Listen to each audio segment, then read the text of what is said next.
오늘도 시간과 장소와 마음을 구별해서 하나님 앞에 예배하시는 모든 성도님들 가운데 하나님의 은혜와 평강의 복이 함께 하시기를 주님의 이름으로 간절히 축복합니다. 오늘 누가복음 22장의 본문으로 일어나 기도하라 라는 제목으로 하나님의 은혜의 말씀 나누도록 하겠습니다.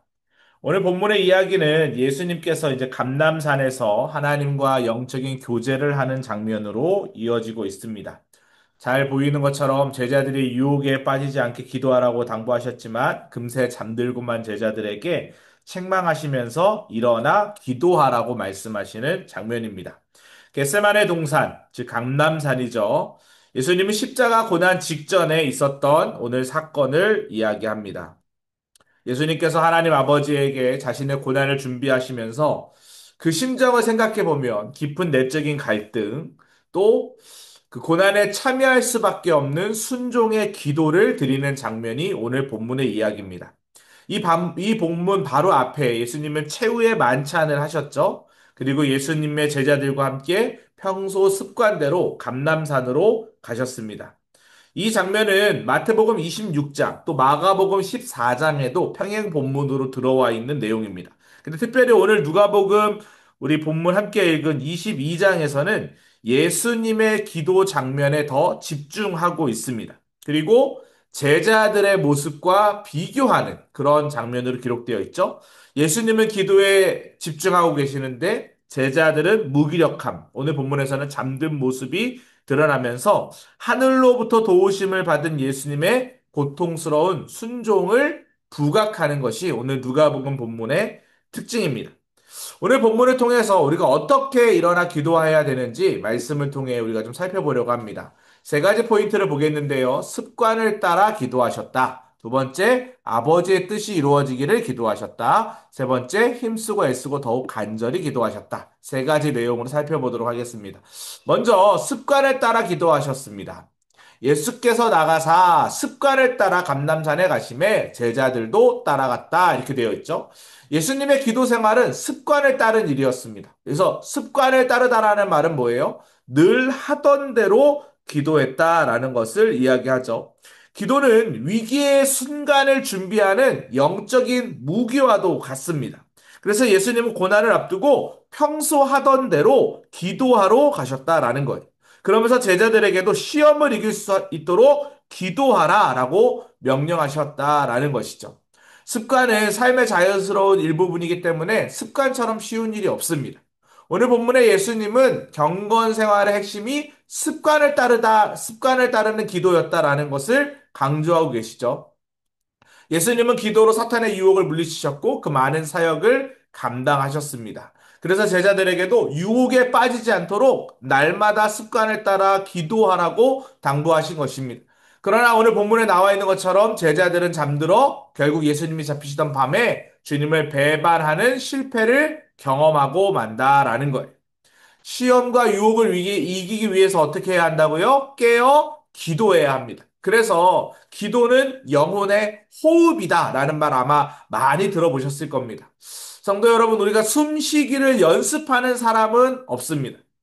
숨쉬기는 따로 훈련이 필요하지 않아요. 들숨과 날숨을 통해서 우리가 호흡을 합니다. 억지로 하는 것이 아니라 자연스러운 생존의 본능이다라는 것이죠. 기도도 마찬가지입니다. 우리의 몸에 배 습관처럼 우리가 날마다 기도할 수 있어야 한다라는 것입니다. 일상의 습관이 위기의 순간에 힘이 된다라는 사실을 기억하시고 성도님들 날마다 깨어 기도하는 자리를 사모하시기 바랍니다. 새벽에 깨어 기도하시고 또 금요 회복 기도회 시간에 참여하여 기도하시기 바랍니다. 기도할 때 하나님께서 우리의 삶에 역사하여 주심을 꼭 기억하시기 바랍니다. 계속해서 말씀을 보니까 아버지의 뜻이 이루어지기를 우리 예수님은 기도하셨습니다. 이르시되 아버지여 만일 아버지의 뜻이거든 이 잔을 내게서 옮기시옵소서. 그러나 내 원대로 마시옵고 아버지의 원대로 되기를 원하나이다. 그렇게 기도하셨다라는 것. 내 원대로 마시옵고 아버지의 원대로 되기를 원하나이다. 진정한 기도는 자기의 뜻을 내려놓는 것입니다. 그리고 하나님의 뜻이 무엇인지를 묻고 그 하나님의 뜻에 순종하는 것이 진정한 기도입니다. 예수님은 자기의 뜻이 아니라 아버지의 뜻을 위해 기도하셨습니다. 제자들에게도 날마다 아버지의 뜻이 이 땅 가운데 이루어지도록 기도하라고 당부하셨죠. 예수님은 인간적인 고통을 피하고 싶다라는 솔직한 마음을 표현하셨어요. 이제 예수님 곧 십자가에 달려 돌아가시거든요. 채찍 맞으시거든요. 가시 면류관 쓰시거든요. 옆구로 창을 찔리시거든요. 이 모든 고통을 예수님이 다 알고 계셨어요. 그래서 아버지, 이 고통이 피할 수 있으면 피하고 싶습니다라고 솔직하게 이야기하셨어요. 그런데 나의 원대로 마옵시고 아버지의 원대로 되기를 원하나이다.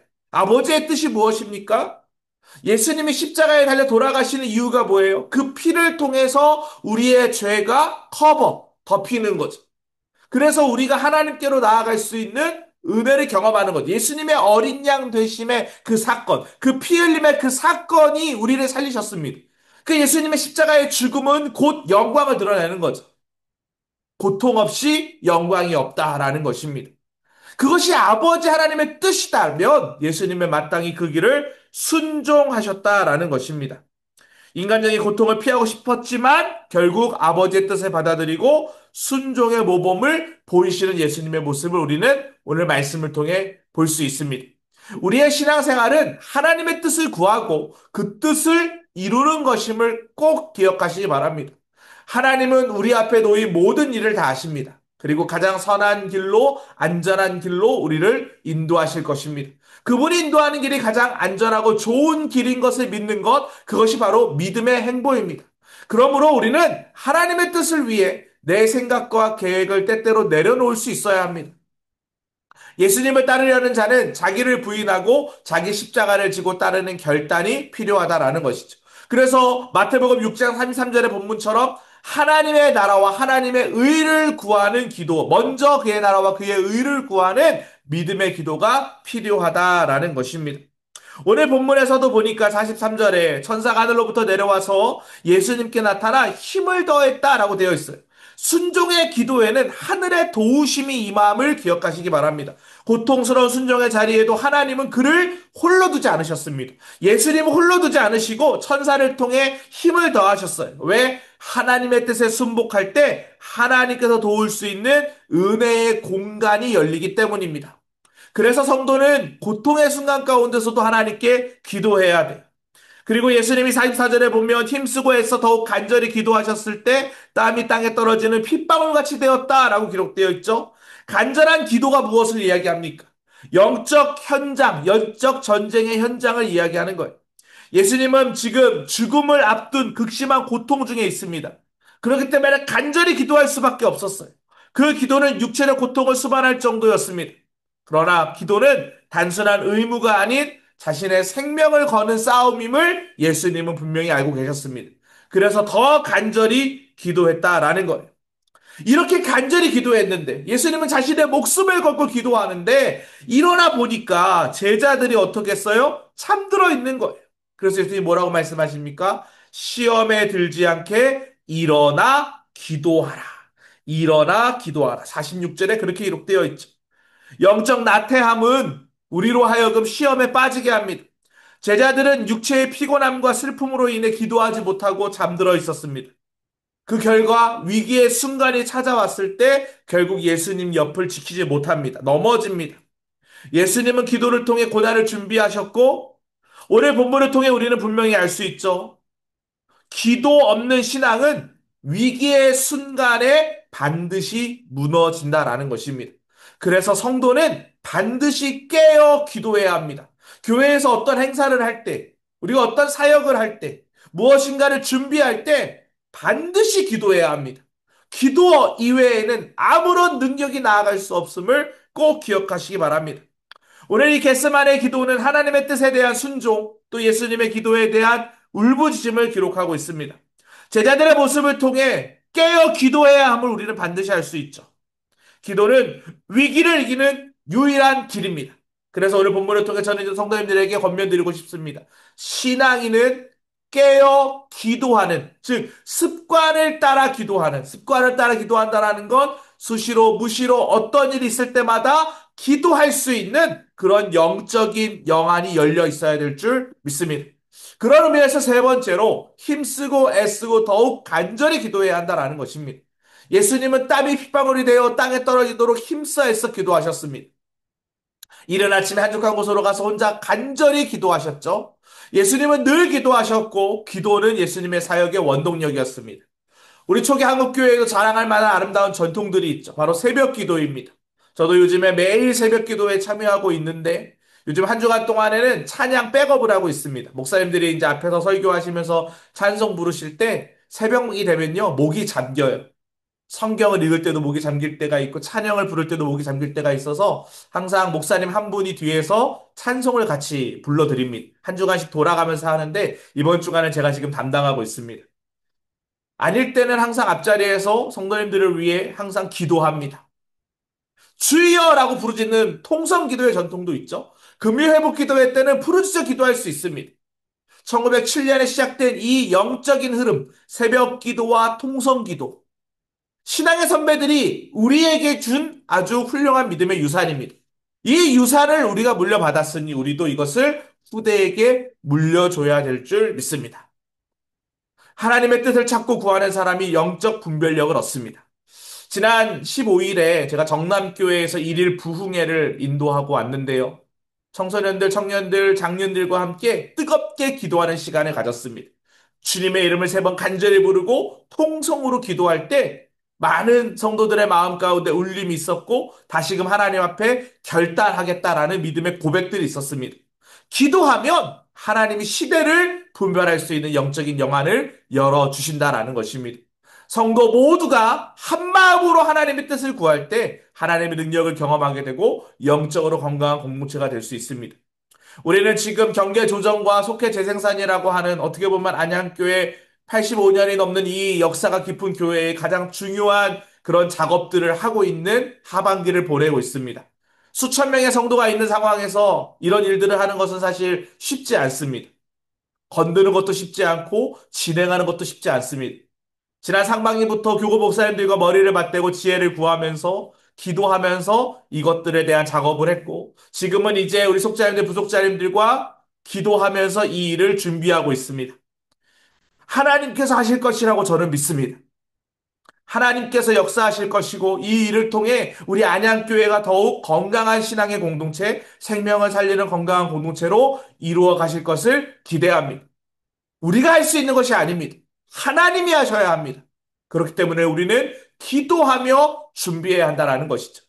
어떠한 일이든 마찬가지입니다. 하나님의 능력을 경험하고 영적인 공동체의 일원으로 승리하기 위해서 우리 사랑하는 모든 성도님들 늘 깨어 일어나 기도하는 모든 성도님들 되시기를 주님의 이름으로 간절히 축복합니다. 오늘도 함께 그 믿음을 가지고 기도했으면 좋겠습니다. 예수님처럼 기도의 습관을 갖고 기도하게 하십시오. 하나님의 뜻을 구하게 하여 주십시오. 그리고 깨어 기도하는 믿음을 달라고 기도하시기 바랍니다. 이런 마음으로 교회를 위해 나라를 위해서도 함께 기도하도록 하겠습니다. 주여 믿습니다 하시고 함께 기도합니다. 주여 믿습니다. 하나님 아버지 감사를 드립니다. 하나님의 은혜로 오늘도 우리가 함께 모여서 예배할 수 있는 시간 허락하여 주신 것 감사를 드립니다. 하나님 겟세마네 기도를 통하여 하나님의 뜻에 대한 순종, 인간의 고통과 하늘의 도우심, 그리고 기도를 통하여 준비하라는 메시지를 받았습니다. 늘 깨어 기도하게 하여 주시옵소서. 하나님 예수님 힘들고 어려운 상황 가운데서도 기도하심으로 자신에게 맡겨진 사역을 잘 감당하셨습니다. 그 일 때문에 우리가 구원받아 하나님의 자녀가 된 줄 믿습니다. 습관에 따라 기도하셨던 예수님의 모범처럼 우리도 영적인 호흡을 하는 것처럼 하나님과 깊이 있는 교제의 만남을 통하여 하나님을 더욱더 경험하는 믿음의 일꾼들 될 수 있도록 인도하여 주시옵소서. 하나님 생명 살림 또 축제를 통하여서 사람 사랑 생명 사랑 걷기 캠페인을 통하여서 생명 존중 문화를 확산시키는 일들을 진행하려고 준비하는 가운데 있사오니 하나님 이 땅의 어둠의 영 자살의 영은 다 사라지게 하여 주시고 하나님을 경외하는 믿음 안에서 자신의 생명을 하나님 중요하게 여기는 문화가 확산될 수 있도록 인도하여 주시옵소서. 담임 목사님 말씀 목회 기도 목회 하실 때에 영혼에게 강건함의 은혜를 허락하여 주시고 하나님의 사람으로 온전히 쓰임만 인생 될 수 있도록 역사하여 주시옵소서. 주님께서 그렇게 지켜 보호하여 주실 줄 믿습니다. 하나님의 은혜 안에 머물기를 간절히 원하오니 아버지 하나님 도와주시옵소서. 연하여 기도할 때 우리 계속 기도하는 것처럼 경계 조정과 속회 재생산을 위해서 함께 기도하도록 하겠습니다. 하나님의 인도하심 속에서 지혜롭고 편안한 교구 재편이 이루어지게 해달라고 기도해 주시고 속회 재생산 분석을 통해 더 깊이 있는 교제와 영적인 돌봄이 이루어지는 우리 안양교회 되게 해달라고 함께 기도하시기 바랍니다. 주여 믿습니다 하시고 함께 기도합니다. 주여 믿습니다. 사랑과 은혜가 풍성하신 하나님 아버지 감사를 드립니다. 우리가 깨어 기도함으로 하나님의 역사를 이루어가기 위하여 기도로 준비하는 가운데 있습니다. 하나님, 우리 안양 지역과 의왕 지역 또 군포와 하나님 과천 지역의 재개발 재건축 또 코로나 상황이 겹치면서 이사 이동들이 많이 있었습니다. 그로 인하여서 또 코로나 상황 가운데 속회가 운영이 제대로 안 되는 속회들도 많이 있었습니다. 우리가 이제 이런 상황들을 다시 재편하고 새로운 마음으로 신앙의 발돋움을 하기 위하여 준비하는 가운데 있사오니 모든 성도들 한 마음 한 뜻되어 자신의 이익을 내려놓고 몸된 교회를 섬기고 또 성도를 섬기고 이웃을 사랑하는 마음을 실천할 수 있도록 도우시고 인도하여 주시옵소서. 우리 속자님들 부속자님들 이를 위해 합심하여 기도할 때에 영적 전쟁 가운데 승리하게 하여 주시고 하나님 주어주신 비전과 꿈을 함께 공유하며 하나님의 나라의 일꾼으로 온전히 쓰임만 될 수 있도록 역사하여 주시옵소서. 주님께서 날마다 우리를 그렇게 사용하여 주시고 사랑하는 우리 안양교회를 하나님 이 땅 가운데 끝까지 온전하게 사용하여 주실 줄 믿사오며 주 예수 그리스도의 이름으로 기도합니다. 아멘. 네, 이와 같은 은혜가 함께 하시기를 주님의 이름으로 간절히 축복합니다.